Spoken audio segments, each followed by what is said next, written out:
In the waters of the Arabian Sea, India's naval renaissance takes a decisive leap forward.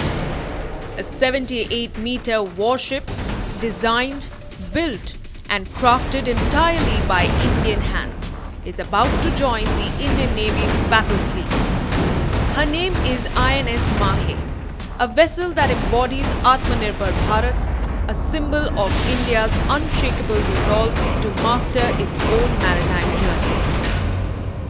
Built by Cochin Shipyard Limited in Kochi, INS Mahi boasts over 90% indigenous content, a staggering engineering triumph that shatters the myth of India's dependence on foreign warship builders.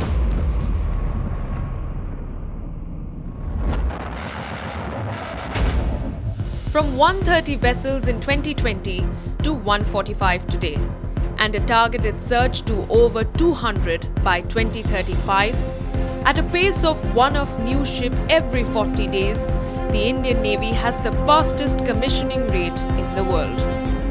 This isn't just fleet expansion, it's a maritime revolution.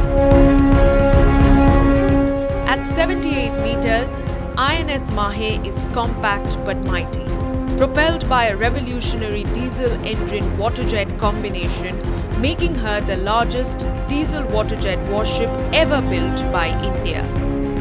Designed for shallow water operations, coastal patrols, anti-submarine warfare, and low-intensity maritime operations, INS Mahe is the first of the 8 class of ships planned to defend India's coasts.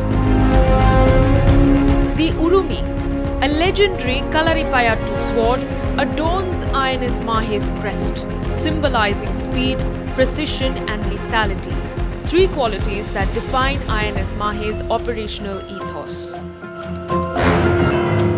In many ways, this ship represents a watershed moment in India's quest for complete maritime self-reliance.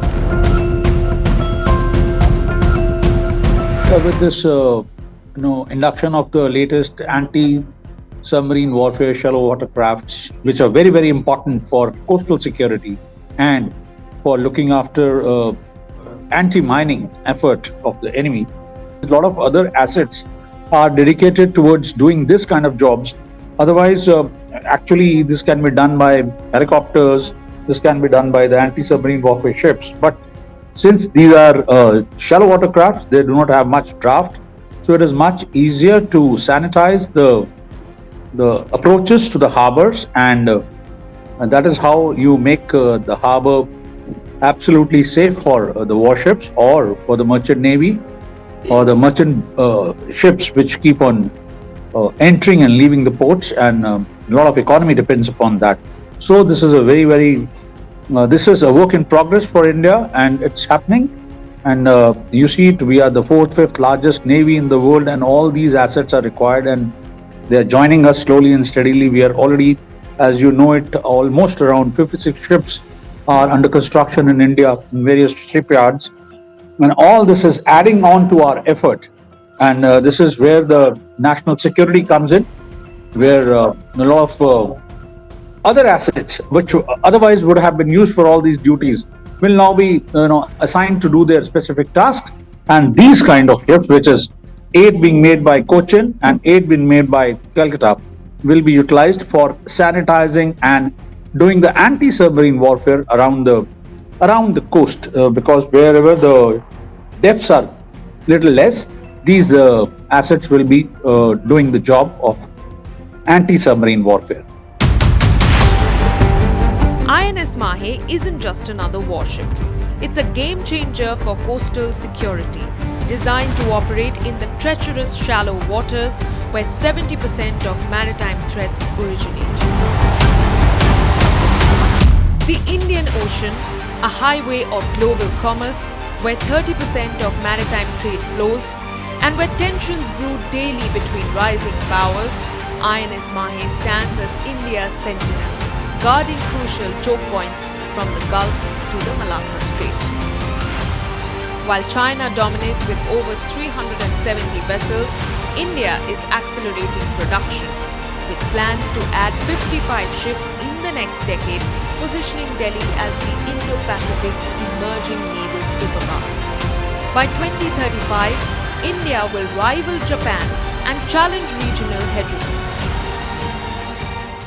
You see, with the evolving maritime challenges in the Arabian Sea, Indian Ocean, Bay of Bengal, and especially South Pacific Sea, we need to strengthen our coastal waters because we find that there are the strong presence of Chinese submarines, especially in the Arabian Sea, because of their frequent visits to Gwadar port, which is in Pakistan.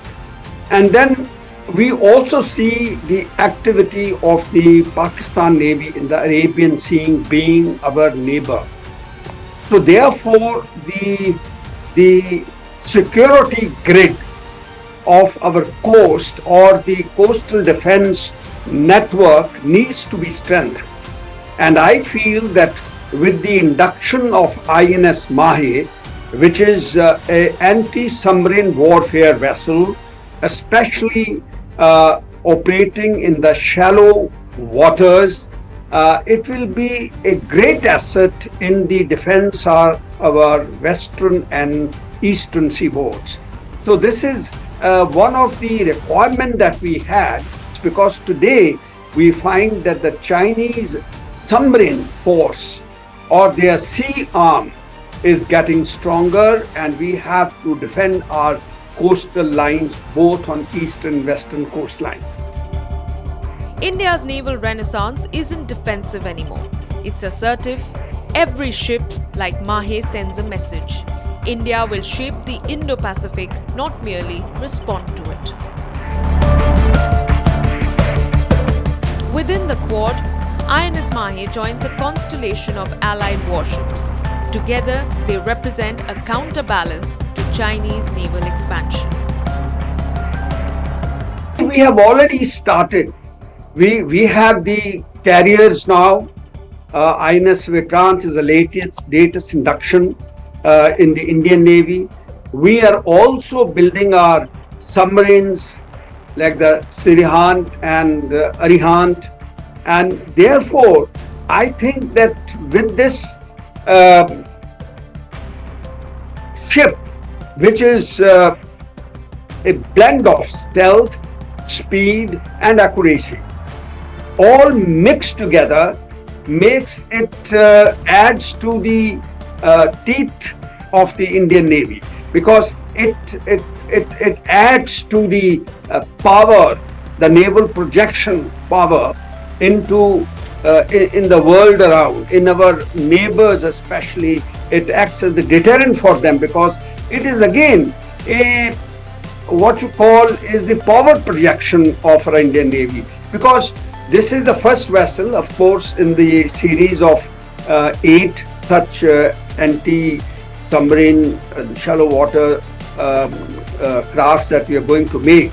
And the size, if I look at the size, the forward size, which is in between your frigate and the destroyer, it is neither very small nor very large. So therefore, it's a very versatile. And when we induct such vessels into our naval force, they are definitely noted by the hostile nations out here, Pakistan and China in particular. From Kochi to Mumbai to Port Blair, INS Mahi's integrated systems will link with India's expanding coastal surveillance network, creating an impenetrable maritime domain awareness. India's maritime domain, spanning 2.2 million square kilometers of EEZ, was once underprotected.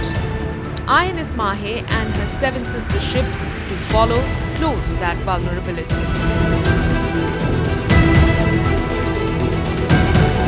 With the addition of 1 ship every 40 days, a pace that reshapes the balance of power, by 2035, India's fleet will rival China's in operational sophistication, if not raw numbers. Well, any asset which has been thought over by the Indian Navy or by the Government of India, by the Ministry of Defence, which is coming out now, has got a specific role, and of course, it will leverage the overall power of the Indian Navy.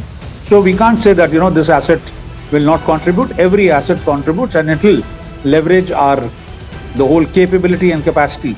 This is where everything is enhancing, and will certainly have an effect, because we as a country, as a navy, are very, very potent navy, Indian Navy. So if we have all the kinds of assets which are required for making a very, very effective warfighting machinery, this is another addition to it, another accretion to it. 52 warships currently under construction in Indian shipyards. Everyone is built by Indian brains, Indian hands, Indian steel. This is Atmanirbhar Bharat in motion, not rhetoric but reality. INS Mahe isn't just a warship. She's a declaration that India relies on no one to guard its seas and shores. Because now in the open waters, she sails not just for commerce or security, but for India's maritime future. Resplendent, self-reliant, unbreakable.